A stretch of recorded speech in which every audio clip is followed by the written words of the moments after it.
Points can buy anything in this school. Class D has a problem. Points are like money, and they won't get any points if they perform badly in the midterms. Plus, if any student gets a failing grade, they'll be expelled. This is the midterms problem. The overarching goal of the season is to surpass Class C, taking their spot. Hirokita tries an incremental solution. They study as a group and then pass the midterms. But there's a problem. Sudo doesn't want to, and he's probably the dumbest in the class. Yamauchi and Ike also refuse. We'll call this the dummy problem. Hirokita's solution is to invite the 3 dummies to a private study session, but they all refuse when the protagonist asks. Ayanokoji tries a different solution. He gets Kyoushitsu to be the ambassador. This successfully brings the dummies to the lesson, but a new problem appears. Hirokita's rude to Sudo, so he and the other dummies leave. This is the attitude problem. Kyoushitsu tries talking to her, but she's too stubborn. A plot can be broken down into problem-solving cycles. In this video, I will analyze the first arc, the midterms arc, of Classroom of the Elite. In episode 3, Koji tries to bring Sudo back, but he refuses. Then Kita tries. She gives him a study guide she wrote and argues that if he loves basketball, he should pass the test so that he can continue to play for the school. The dummy and attitude problems are solved. The reason she fixed her attitude is probably the realization that losing a classmate could hinder her goal of reaching Class C. This logic is shown at the end.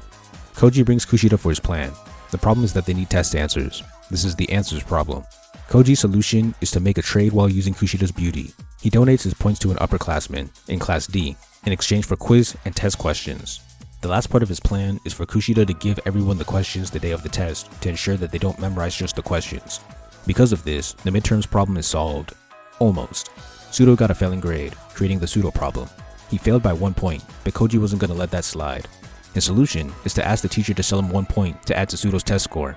It costs 100k points, which is a problem for Koji because he doesn't have that, so Kita saves the day by adding in her points. It works and the Sudo problem is solved, thus solving the midterms problem. This arc had good plotting because of the advanced plot techniques that it used. The first is the nested problem, a problem within a problem. There's the midterms problem. Within that is the dummy problem, attitude problem, and answers problem. Only by solving these 3 problems can the midterm problem be solved, but after those 3 are passed, then the Sudo problem appears. Once the main duo passes this, they also pass the midterms problem. Nested problems make the engineering of the plot cycle more complex. The next technique is incremental solutions. This is when a solution has multiple steps before solving the actual problem. To solve the midterms problem, the main characters created study groups as step 1, and then distributed test answers as step 2. Layering the solution with steps makes it more complex. Finally, the plot twist of buying a test point pays off the early statement that points can buy anything. The points create a unique system of problem solving.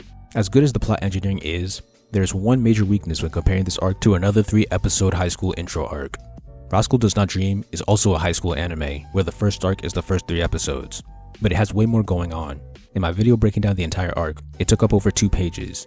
My analysis for this arc took up less than a page. That's because there is so much exposition or characters not problem solving during the 3 episodes, making the writing feel not as tight. Rascal consistently keeps cycles going on in each episode, making the story feel like it's always moving. Classroom's first arc is still great, it's just not elite. In conclusion, Classroom has a solid first arc due to its great engineering of the plot through problem-solving cycles. A lot of the times when I call a story boring, the immediate defense is, you think it's boring because there's no action.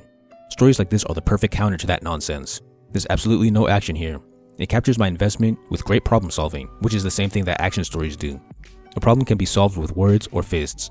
As long as there's always a problem that needs to be solved, your writing can avoid being boring. Advanced techniques like incremental solution and nested problems make the problem solving more interesting. Subscribe for more academic analysis on anime.